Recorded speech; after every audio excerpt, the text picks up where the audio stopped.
அனைவருக்கும் வணக்கம். நம்ம ஜியோகிராஃபி 500 சீரிஸ் வந்து பார்த்துருக்கோம். தினமும் வந்து ஒரு 10 MCQ வந்து பார்த்துருக்கோம். அந்த வகையில் இன்னைக்கு டே 4ல 31வது question. The central India plateau is triangular in shape based on the Vindhyan hills and bounded by Aravalli range in the west. So இந்த ஸ்டேட்மெண்ட் வரைக்கும் பாருங்க. இதில் என்ன சொல்லியிருக்காங்க அப்படின்னு பார்க்கும்போது, அதாவது கீழே கூடிய பிளாட்டியூஸ் நேம் ஒரு 4 நேம் வந்து கொடுத்துருக்காங்க. மேலே கூடிய அந்த பேசேஜை பேஸ் பண்ணி எந்த பிளாட்டியூ பற்றி சொல்கிறாங்க அப்படிங்கிறது நமக்கு தெரியணும். ஸோ நம்ம வந்து கண்டுபிடிக்கணும். It has a steep eastern scarp overlooking Bundelkhand and its northern edge is marked by Chambal ravines. The region features rolling plains with flat topped forest hills. Which of the following plateaus is describe in the above passage அப்படின்னு கேட்டுக்கிறாங்க. இப்போ இந்த முழு பேராகிராஃபையும் நம்ம படிச்சு நம்ம ஆன்சரை gain பண்ணணுமா அப்படின்னு கேட்டிங்கன்னா ஒன்றுமே கிடையாதுங்க. சிம்பிளாக இதில் நம்ம ஆன்சர் பண்ண முடியும். எங்கே அப்படின்னா, it has a steep eastern scarp overlooking Bundelkhand அப்படின்னு சொல்கிறாங்க. அதுக்கு நீங்கள் பேசிக்காக இந்த பிளாட்டியூஸ் உடைய லொக்கேஷன் உங்களுக்கு தெரிஞ்சாலே போதுங்க. ஸோ இங்கே பாருங்கள், Mewar plateau, Malwa plateau, Bundelkhand plateau, Baghelkhand plateau, Chota Nagar plateau, Karnataka plateau, Andhra plateau, Maharashtra plateau. So Andhra plateau இருக்கும், இது வந்து மகாராஷ்டிரா பிளாட்டியூ, இது வந்து Karnataka plateau, Andhra plateau. So இப்படி பிளாட்டியூ வந்து நிறைய வகையாக வந்து பிரிச்சிருக்காங்க. இங்கே வந்து டெல்லி ரிட்ஜ் கூட இங்கே தான் வந்து வரும். இப்போ ஈஸ்டர்ன் சைட் ஆஃப் இந்த பிளாட்டியூடைய ஈஸ்டர்ன் சைடில் பந்தேல்கண்ட் பிளாட்டியூ இருக்குன்னு சொல்கிறாங்க. ஸோ பந்தேல்கண்ட் பிளாட்டியூ இங்கே இருக்கு. அதே போல் இங்கே பாருங்க, சம்பல் ரிவர்ஸ் அப்படின்னு சொல்கிறாங்க. நார்த்தன் ரிவர்ல வந்து சம்பல் ரிவர் இங்க போவோம். இதுதான் சம்பல் ரிவர். ஸோ இந்த நார்த் இதை பார்த்தாலே நம்ம சொல்லிடலாம் இதுதான் வந்து பந்தேல்கண்ட் பிளாட்டியூ அப்படின்னு சொல்லி. பந்தேல்கண்ட் பிளாட்டியூ இங்க இருக்கு. ஸோ அதை பார்த்தாலே சொல்லிடலாம் இது வந்து மால்வா பிளாட்டியூ தான் வந்து சொல்றாங்க அப்படின்னு சொல்லிட்டு. ரொம்ப ஈஸி கேசிங் தான். நீங்க பாருங்க, இந்த பாகேல்கண்ட் பிளாட்டியூ இங்க இருக்கும், உத்தரப்பிரதேஷ் கிட்ட இருக்கும். சோட்டா நகர் பிளாட்டியூ அப்படிங்கிறது உங்களுக்கு தெரியும், ஜார்க்கண்ட்னாலே சோட்டா நகர் பிளாட்டியூ தான். ஸோ இது ரெண்டும் வராதுன்னு கன்ஃபார்ம் தெரியும். பந்தேல்கண்ட் வந்து கொஸ்டின்லேயே கொடுத்துருக்காங்க. அப்போ இதுவும் வராது. ஈஸி கேசிங்காக நம்ம மால்வா பிளாட்டியூ சொல்லிட முடியும். ஸோ இந்த இவ்வளோ பேசேஜ் இருக்கே நம்மளுக்கு தெரியாதுன்னு ஸ்கிப் பண்ணிடாதீங்க. பேசேஜ் எப்பவுமே அதிகமாக இருந்துச்சுன்னா அதோட கொஷின் அதோட ஆன்சர் வந்து ரொம்ப ஈஸியாக இருக்கும். பேசிக் நாலேஜ் வச்சே போட்டுடலாம். ஸோ அதனால பெரிய பேராகிராஃப் வந்துச்சுன்னா பயந்துடாதீங்க. அடுத்து question number 32. With reference to physical geography of India consider the following pairs. கீழே கூடிய பேர் வந்து சொல்லியிருக்காங்க. அதாவது மவுண்டன் ரேஞ்சஸ் கொடுத்துருக்காங்க. அந்த மவுண்டன் ரேஞ்சஸ்ல இருக்கக்கூடிய ஹையஸ்ட் பீக்கை கரெக்ட்லி மேட்ச் அப்படின்னு கேட்குறாங்க. சாத்புரா ரேஞ்சில் தூப்கர்க் அப்படிங்கிற அந்த பீக் இருக்கிறாங்க கேட்குறாங்க. எஸ், இது வந்து விந்தியன் ரேஞ்ச், இது வந்து சத்புரா ரேஞ்ச், இது வந்து விந்தியன் ரேஞ்ச், இது வந்து சத்புரா ரேஞ்ச். ஸோ இதுதான் வந்து சத்புரா ரேஞ்சில் இருக்கக்கூடியது தான் வந்து இந்த தூப்கர்க் அப்படிங்கிறது. ஸோ இது சரி. ஆரவல்லி ரேஞ்சில் இருக்கக்கூடிய குரு ஷிகார் ஆரவல்லி ரேஞ்ச் வந்து இங்கே இருக்கும். ஸோ குரு ஷிகார் இங்கே இருக்கும். ஸோ இந்த ஸ்டேட் மட்டும் இந்த பேரிங்க கரெக்டு. அடுத்தா வந்து ஈஸ்டர்ன் காட்ஸ் வந்து தொட்டபெட்டா அப்படின்னு சொல்கிறாங்க. இது தவறு. ஏன்னா தொட்டபெட்டா அப்படிங்கிறது தமிழ்நாட்டில் இருக்கக்கூடியது, இந்த இடத்துல வந்து இருக்குதா. ஸோ இது ஈஸ்டர்ன் காட்ஸ்ல வராது. ஈஸ்டர்ன் காட்ஸ் அப்படிங்கிறது ஒரு ஹைலி டைசெக்டிவ் ரேஞ்ச். இது இருக்கக்கூடிய ஹையஸ்ட் பீக் அப்படின்னு பார்க்கும்போது மகேந்திரகிரி தான். ஸோ இந்த மகேந்திரகிரியில் ஆந்திரா அண்டு ஒரிசா பார்டரில் இருக்கக்கூடிய, ஒரிசாவில் தான் மோஸ்ட்லி அது ப்ரெசென்ட்டாக இருக்கும். ஸோ அதனால மகேந்திரகிரி தானே தவிர்த்து தொட்டபெட்டா கிடையாது. ஸோ கரெக்டான பேர்ஸ் அப்படின்னு பார்க்கும்போது 1 and 2 only 2 B is the right answer. அடுத்து question number 33. With reference to Indian geography consider the following island பற்றி கீழே கூடிய ஐலாண்டில் கவனிக்க சொல்கிறாங்க. இதில் எதுலாம் வந்து பே ஆஃப் பெங்காலில் லொக்கேட் ஆயிருக்குன்னு கேட்குறாங்க. How many of the above given islands are located in the Bay of Bengal. So Sagar island, இந்த சாகர் ஐலாண்ட் அப்படிங்கிறது இங்கே இந்த சுந்தர்பன் ரீஜனில் இருக்கக்கூடிய ஒரு ஐலாண்டு. இதான் வந்து இந்த ரீஜனில் இருக்கக்கூடிய ஒரு largest island. So Sagar island அப்படிங்கிறது பே ஆஃப் பெங்காலில் வரும். அமின்திவி ஐலாண்ட் அப்படிங்கிறது பேர்லேயே உங்களுக்கு தெரியும். இந்த கவரெட்டி, அமின்திவி, மினிக்காய், இந்த தீவுகள் எல்லாமே வந்து இங்கே லட்சத்தீப்பில் இருக்கக்கூடியது. ஸோ அரேபியன் சி, இது தவறானது. அடுத்தா வந்து கண்ணனூர் ஐலாண்ட். இந்த கண்ணனூர் ஐலாண்ட் அப்படிங்கிறது அகைன் இதுவுமே வந்து இந்த லட்சத்தீப்பில் இருக்கக்கூடிய ஒரு ஐலாண்டு தான். ஸோ இதுவும் வந்து வராது. இந்த ஷாஹித் தீப் ஐலாண்ட் அப்படிங்கிறது அந்தமானில் வரக்கூடியதுங்க. இங்கே போர்ட் பிளேயர் இருக்குதா, இந்த போர்ட் பிளேயருக்கு பக்கத்தில் இருக்கக்கூடிய ஒரு ஐலாண்ட் இது ஷாஹித் தீப். இது வந்து நீல் ஐலாண்ட் அப்படின்னு சொல்லுவாங்க. ஸோ இது வந்து நீல் ஐலாண்ட் அப்படின்னு சொல்லுவாங்க. ஸோ எது வந்து பிரசன்ட் ரெண்டு தான். only 2 B is the right answer. அடுத்து with reference to drainage system in India consider the following river. கீழே கூடிய இந்தியாவில் இருக்கக்கூடிய ட்ரைனேஜ் சிஸ்டம் பேஸ் பண்ணி கீழே கூடிய ரிவர்ஸில் எந்தெந்த ரிவர்லாம் வந்து ஒரு கரெக்ட் சீக்வன்ஸ் இருக்குன்னு சொல்கிறாங்க. அதாவது நார்த் டு சவுத். நார்த் இருந்தால் என்ன, ஸோ இது நார்த்து, இது சவுத்து. இந்த ரீஜனில் இருக்கக்கூடியது இப்படி பார்க்க சொல்றாங்க. நார்த்லேருந்து பார்க்கும்போது எதுலாம் வந்து 1 by 1 வரும்னு கேட்குறாங்க. Bhima, Tungabhadra and Palar river. இது உங்களுக்கு பேசிக்கான ஒரு சிம்பிளான ஒரு கொஸ்டின். காரணம் என்ன அப்படின்னா, அந்த பீமா, துங்கபத்ரா, பாலார் ரிவர்லாம் நம்ம அடிக்கடிக்கு பார்க்கக்கூடியது தான். ஸோ இந்த Bhima river and Tungabhadra river ரெண்டுமே வந்து கிருஷ்ணா ரிவருடைய ஒரு ட்ரிபியூட்ரி. ஸோ பீமா ரிவர் அப்படிங்கிறது அகைன் மகாராஷ்டிராவுக்கு உருவாகக்கூடியது. ஸோ இங்கே வந்து ட்ராவல் ஆகும், கிருஷ்ணா ரிவரோட வந்து அட்டாச் ஆகிடும். துங்கபத்ரா அப்படிங்கிறது வெஸ்டர்ன் காட்ஸில் இங்கே கர்நாடகாவில் ஆரிஜினேட் ஆகிட்டு அதுவும் வந்து கிருஷ்ணா ரிவரோட வந்து ஜாயின் ஆகக்கூடியது. ஸோ இந்த துங்கபத்ரா நதி அப்படிங்கிறது 2 ரிவருங்க. ஆக்சுவலாக துங்கா அண்டு பத்ரா இந்த 2 ஸ்ட்ரீம் ஆனது ஒன்னா வந்து ஜாயின் பிறகு தான் வந்து துங்கபத்ரா அப்படின்னு மாறுது. ஸோ இந்த ஜாயினிங் பிளேஸ் ரொம்ப முக்கியமானது. இந்த துங்கபத்ரா அப்படிங்கிறது இந்த 2 ஸ்ட்ரீமும் எங்கே ஜாயின் ஆகுதுன்னு கேட்பாங்க. அது வந்து கர்நாடகாவில். அண்ட் அகைன் இந்த துங்கபத்ரா நதியானது கிருஷ்ணா ரிவரோட எங்கே வந்து ஜாயின் ஆகுதுன்னு பார்க்கும்போது அது ஆந்திராவில். ஆனால் பீமா ரிவர் அப்படிங்கிறது கர்நாடகாவிலே அது கிருஷ்ணாவோட வந்து ஜாயின் ஆகிடும். ஸோ இது ரெண்டுமே வந்து இது 1 இது 2. பாலார் ரிவர் நமக்கு தெரியும், நம்ம தமிழ்நாட்டில் பாயக்கூடியது. ஸோ நந்தி ஹில்ஸில் சிக்கபல்லபுரம் அப்படிங்கிற அந்த டிஸ்ட்ரிக்டில் கர்நாடகாவில் உருவாகக்கூடியது. ஸோ இது வந்து லாஸ்ட்டு. ஸோ சீக்வன்ஸுக்கு பார்க்கும்போது இது 1 இது 2 அண்ட் இது 3. ஸோ கரெக்டான sequence 1 2 3 B is the right answer. And question number 35, the Amarkantak hills are at the confluence of which of the following mountain ranges சொல்றாங்க. இந்த அமர்கண்டக் ஹில்ஸ் அப்படிங்கிறது எந்த மவுண்டைன் ரேஞ்சஸ் உடைய கொலாபரேஷன் சேர்ந்து உருவாகுது அப்படின்னு சொல்றாங்க. அப்படி பார்க்கும்போது இந்த அமர்கண்டக் ஹில்ஸ் அப்படின்னு நம்மளுக்கு பார்த்தாலே நம்ம ட்ரைனேஜ் சிஸ்டம் ஆஃப் இந்தியாவில் ஒரு விஷயம் படிப்போம். அதாவது நர்மதா ரிவரும் இந்த தாப்பி ரிவரும் அமர்கண்டக் அந்த பிளாட்டிவ் அந்த ஹில்ஸ் ரீஜன்ல தான் வந்து ஆரிஜினேட் ஆகி வரும் அப்படின்னு சொல்லுவாங்க. அப்படி பார்க்கும்போது இது வந்து இது விந்தியன் ரேஞ்ச், இது வந்து சத்புரா ரேஞ்ச் அப்படின்னு பார்க்கும்போது இங்கே இருக்கக்கூடியது தான் வந்து இது விந்தியன் ரேஞ்ச், இது சத்புரா ரேஞ்ச். இங்கே இருக்க பாருங்க, இங்கே வந்து மைக்கேல் ரேஞ்ச் வந்து இங்கே இருக்கும். ஸோ இங்கே இருக்கக்கூடிய இந்த பகுதியை தான் வந்து அமர்காண்டக் பிளாட்டின்னு சொல்லுவாங்க, அமர்காண்டக் ரேஞ்ச் ஹில்ஸ் அப்படின்னு சொல்லுவாங்க. So Vindhya and Satpura is the right answer, option B. Question number 36, consider the following statement. கீழே கூடிய ஒரு 3 ஸ்டேட்மெண்ட் கொடுத்துருக்காங்க. இந்த 3 ஸ்டேட்மெண்ட்ல எதுல வந்து சரின்னு கேட்டிருக்காங்க. நம்ம 2 பார்க்க வேண்டியது, மேலே இருக்கக்கூடிய கொஸ்டின் பார்க்கணும், அதே போல கீழே எதை கேட்டிருக்காங்க அப்படின்னு பார்க்கணும். விச் ஒன் இஸ் ரைட் அப்படின்னு கேட்குறாங்க. Statement 1, winter monsoons do not cause rainfall in most parts of இந்தியான்னு கேட்குறாங்க. அதாவது குளிர்காலத்தில் பெய்யக்கூடிய மழைகளானது இந்தியாவின் பெரும்பாலான பகுதிகளில் மழைப்பொழிவை ஏற்படுத்தாதுன்னு சொல்றாங்க. இது ஸ்டேட்மெண்ட் கரெக்டா? கரெக்ட். ஏன்னா குளிர்காலத்தில் பெய்யக்கூடிய மழை என்ன? North eastern rainfall, north eastern monsoon. நமக்கு தெரியும் வடகிழக்கு பருவக்காற்று அக்டோபர்லேருந்து நமக்கு ஜனவரி வரைக்கும் வரும். ஜனவரி டிசம்பர் வரைக்கும் நமக்கு அந்த நார்த் ஈஸ்டர்ன் ரெயின் மான்சூன் வந்து வரும். அப்போ பாருங்க, அப்போ தமிழ்நாட்டுக்கு மட்டும்தான், தமிழ்நாடு ஆந்திரா ரீஜன் அதே போல் கொஞ்சம் ஒரிசா பகுதிகளில் மட்டும்தான் இந்த மழைப்பொழிவு வந்து இருக்கும். ஸோ மெஜாரிட்டி ஆஃப் இந்தியாவில் வந்து மழைப்பொழிவு இருக்காதுன்னு சொல்கிறாங்க. இந்த ஸ்டேட்மெண்ட் வந்து சரிதான். ஸோ இது தவறுன்னு சொல்றது சரி. அடுத்தது statement 2, there is presence of anti-cyclonic circulation on the land ன்னு சொல்றாங்க. ஆன்டி என்ன? ஃபர்ஸ்ட் சைக்ளோன்னா என்ன? ஒரு இடத்துல ஒரு லோ ப்ரெஷர் கிரியேட் ஆகுது, அதிகப்படியான டெம்பரேச்சர் இன்க்ரீஸ் ஆகும்போது அங்கே லோ ப்ரெஷர் கிரியேட் ஆகும். ஸோ அந்த லோ ப்ரெஷர் கிரியேட் ஆகிறதுனால நமக்கு வந்து சைக்ளோன் ஃபார்ம் ஆகும். சைக்ளோன் ஃபார்ம் ஆனால் நமக்கு மழை பொழிவு ஏற்படும். ஆனால் ஆன்டி சைக்ளோன்னா என்ன? ஆன்டி சைக்ளோன்னா அங்கே ஹை ப்ரெஷர் இருக்கும்.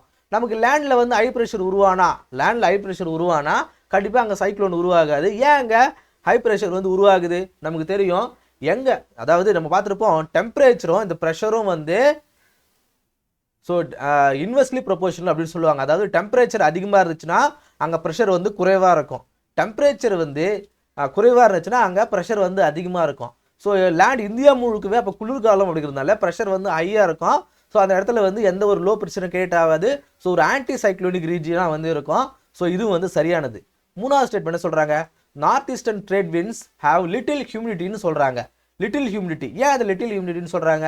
ஃபஸ்ட்டு இந்த நார்த் ஈஸ்டர்ன் மான்சூன் ஆனது எங்கே ஜென்ரேட் ஆகும்? ஸோ இந்த ஏரியாக்களில் north western parts of India, இந்த பஞ்சாப் ஹரியானா இந்த ரீஜனில் தான் வந்து இந்த நார்த் ஈஸ்டர்ன் மான்சூன் ஆனது கிரியேட் ஆகும். ஸோ இங்கே ட்ராவல் ஆகி அப்படியே உத்தரப்பிரதேஷ், பீகார் அந்த வழியாக ட்ராவல் ஆகி வந்து இங்கே இருக்கக்கூடிய இந்த நார்த் ஈஸ்டர்ன் ஹிமாலய ரீஜனில் வந்து கட் ஆகி திரும்ப பே ஆஃப் பெங்காலில் வந்து தமிழ்நாட்டுக்கு மழை பொழிவு வந்து கொடுக்குது. ஸோ அப்படி பார்க்கும்போது ஒரு லேண்டில் வந்து ஒரு சைக்ளோனிக் ஃபார்ம் ஆகும்போது அந்த ஒரு மான்சூன் ஒரு ட்ரேட் விண்ட் ஆனது கிரியேட் ஆகும்போது அங்கே போதுமான ஹியூமிடிட்டி இருக்காது. இப்போ கடலில் ஒரு சைக்ளோன் உருவாகுது அப்படின்னா கடலில் இருக்கக்கூடிய அந்த ஈரப்பதத்தெல்லாம் அது எடுத்துக்கும். ஸோ லேண்டுக்கு வரும்போது அதிகப்படியான மழை பொழிவு கொடுக்கும். லேண்டில் ஒரு சைக்ளோன் உருவாகும் போது அது அதிகப்படியான மழைப்பொழிவு கொடுக்காது. ஸோ அதுவும் ஒரு ஒன் ஆஃப் த ரீசன் இந்தியாவின் பெரும்பாலான பகுதிகளில் மழைப்பொழிவு ஏற்படாததுக்குன்னு சொல்கிறாங்க. ஸோ இந்த ஸ்டேட்மெண்ட்டும் சரி. ஸோ 3 ஸ்டேட்மெண்ட்டுமே சரி. So option A both statement 1 and 3 are correct. Sorry, both statement 2 and 3 are correct and both of them explain statement 1. Option A is the right answer. And question number 37, consider the following statement. Statement 1, Agra and Darjeeling are located on the same latitude but Darjeeling is much cooler than Agra during winters னு சொல்றாங்க. அதாவது என்ன சொல்றாங்க? So இங்கே map பாருங்க, ஆக்ரா வந்து இங்கே இருக்கு. ஸோ டார்ஜிலிங் வந்து இங்கே வெஸ்ட் பெங்காலில், ஸோ இந்த ரீஜனில் இருக்கு, இங்கே இருக்குன்னு வச்சுங்களேன், இங்கே இருக்கு. ஸோ பாருங்கள், ரெண்டுமே வந்து ஒரே லேட்டிடியூடில் தான் இருக்குது. லேட்டிடியூட்னா என்ன, லாங்கிடியூட்னா என்னன்றது ஒரு பேசிக் டெர்மினாலஜிஸ், அது உங்களுக்கு தெரியும்னு நினைக்கிறேன். ஸோ இந்த ஒரே லேட்டிடியூடில் இருந்தாலுமே ஆக்ராவை விட டார்ஜிலிங் ஆனது அதிகப்படியான கூலாக இருக்குதுன்னு சொல்கிறாங்க. ஏன் அங்கே ஸ்னோஃபால் அதிகமாக இருக்குது? ஸோ அது காரணம் என்ன? எலவேஷன்னா என்ன? ஆக்ராவை விட டார்ஜிலிங் ஆனது உயரமாக இருக்கிறதுனால, ஸோ அதனால் அது இன்னும் குளிர் பிரதேசமாக இருக்குன்னு சொல்கிறாங்க. சரியா? ஸோ இந்த ஸ்டேட்மெண்ட் ஆனது சரி. Second statement, temperature decreases with altitude because of the presence of dense air at the height ன்னு சொல்றாங்க. அதாவது டெம்பரேச்சர் ஆனது உயரம் போக போக குறையும்னு சொல்றாங்க. ஆல்டிடியூட்னா என்ன? உயரம். So temperature decreases with altitude, உயரம் போக போக டெம்பரேச்சர் ஆனது குறையும் because of the presence of dense ஏர்னு சொல்றாங்க. ஸோ பாருங்க, இது வரைக்கும் இந்த ஸ்டேட்மெண்ட் வந்து சரி. ஆனால் இதன் பிறகு இந்த டென்ஸ் ஏர்னு சொல்றாங்க இல்லையா, இது தவறானது. காரணம் என்ன? உயரம் போக போக போக தின்னான ஏர் இருக்கும். டென்ஸான ஏர்னா என்ன, தின்னான ஏர்னா என்ன? காற்றுல ஈரப்பதம் அதிகமாக இருந்துச்சுன்னா அதை டென்ஸ் ஏர்னு சொல்லுவாங்க. காற்றுல ஈரப்பதம் ரொம்ப குறைவாக இருந்துச்சுன்னா அதை தின் ஏர் அப்படின்னு சொல்லுவாங்க. ஸோ ஹைட்டு போக போக தின்னான ஏர், ஈரப்பதம் குறைவான காற்று தான் இருக்கும். ஸோ அப்படி பார்க்கும்போது இந்த ஸ்டேட்மெண்ட் தவறானது. So statement 1 is right, statement 2 is the wrong. அப்படி பார்க்கும்போது statement option C, statement 1 is correct and statement 2 is incorrect. So option B, C is the right answer. And question number 38, with reference to El Nino and La Nina phenomenon and the Indian summer monsoon, consider the following statement. அதாவது El Nino and La Nino பற்றி கேட்டிருக்காங்க. எதுக்கு வந்து சரின்னு கேட்டிருக்காங்க. First statement, El Nino is characterized by warm ocean temperature in the equatorial Indian Oceanறாங்க. இது தவறு. நமக்கு இது El Nino La Nino பற்றி பேசிக்காக நமக்கு தெரிஞ்சது. காரணம் என்ன? El Nino அப்படின்னு வந்துச்சுன்னா அது பசிபிக் ரீஜனில் மட்டும்தான் உங்களுக்கு தெரியும். ஸோ உங்களுக்கு நான் ரஃபாக வரையறேன் பாருங்க. ஸோ இது வந்து இந்தியா, இது வந்து இந்தோனேஷியா, ஸோ இது ஜப்பான். சரியா? ஸோ ரஃபா வரைகிறேன். ஸோ இதான் வந்து பசிபிக் ரீஜன். இந்த பசிபிக் ரீஜன் இது Indian ocean. El nino concept வந்துச்சுனாலே இது பசிபிக் ரீஜனில் மட்டும்தான் அதிகப்படியான வார்மாக இருக்கும். அதாவது அங்கே இருக்கக்கூடிய கடல் நீரானது வார்மாக இருக்கும், சூடாக இருக்கும். அப்படி அங்கே சூடாக இருக்கும்போது அங்கே அதிகப்படியான மழை ஏற்படுத்தும். இந்தியாவுக்கு மழைப்பொழிவு வந்து இருக்காது. ஸோ இதான் வந்து எல் நினோன்னுவாங்க. எல் நினோன்னா என்ன? பசிபிக் ஓஷனில் அதிகப்படியான சூடான கடல் நீர் இருக்கும், இந்திய கடலில் வந்து குளிரான நீர் இருக்கும். அப்படி பார்க்கும்போது நம்மளுடைய ஸ்டார்டிங்கில் ஜாகிரஃபிலும் சொல்கிற விஷயம் என்ன? கடல் வந்து எப்போ சூடாக இருக்குதோ அப்போ தான் மழைப்பொழிவு ஏற்படும். கடல் வந்து குளிராக இருந்துச்சுன்னா மழைப்பொழிவு ஏற்படாது. அப்போ இந்தியன் ஓஷனானது குளிராக இருக்கும்போது மழைப்பொழிவு ஏற்படாது. தி statement is wrong. So L nino concept வந்தால் என்ன? பசிபிக் ஓஷனானது வார்மாக இருக்கும், இந்தியன் ஓஷனானது கூலாக இருக்கும். இதனால் நமக்கு மழைப்பொழிவு ஏற்படாது. ஸோ இந்த ஸ்டேட்மெண்ட்டு தவறு. செகண்ட் ஸ்டேட்மெண்ட் என்ன சொல்லியிருக்காங்க? La Nina has an adverse effect on the southwest monsoon of India. La Ninaவானது ஒரு அட்வர்ஸ் எஃபெக்ட். அட்வர்ஸ் எஃபெக்ட்னா என்ன? எதிரான ஒரு சூழ்நிலையை கொடுக்குன்றாங்க. Adverse effect on the south west monsoon of India. South west monsoon, தென்மேற்கு பருவக்காற்று. இந்த தென்மேற்கு பருவக்காற்று மூலமாக தான் நமக்கு இந்தியாவின் பெரும்பாலான இடங்களில் மழைப்பொழிவு ஏற்படுத்தும். ஸோ இதை இந்த லானினாவானது அஃபெக்ட் பண்ணுன்னு சொல்கிறாங்க. இந்த ஸ்டேட்மெண்ட் தப்புங்க. ஏன்னா லானினா அப்படிங்கிறது most favourable climatic situation for India. So அப்படி பார்க்கும்போது லானினா வந்துச்சுன்னா அது சவுத் வெஸ்ட் மான்சூனில் அதிகப்படியான மழைப்பொழிவு தான் ஏற்படுத்தும். ஸோ லானினா என்ன? இந்திய பெருங்கடல் சூடாக இருக்கும், அப்போ நமக்கு அதிகப்படியான மழைப்பொழிவு ஏற்படுத்தும். ஸோ இந்த ரெண்டு ஸ்டேட்மெண்ட்டுமே தவறானது. அப்போ option D, neither 1 and not 2.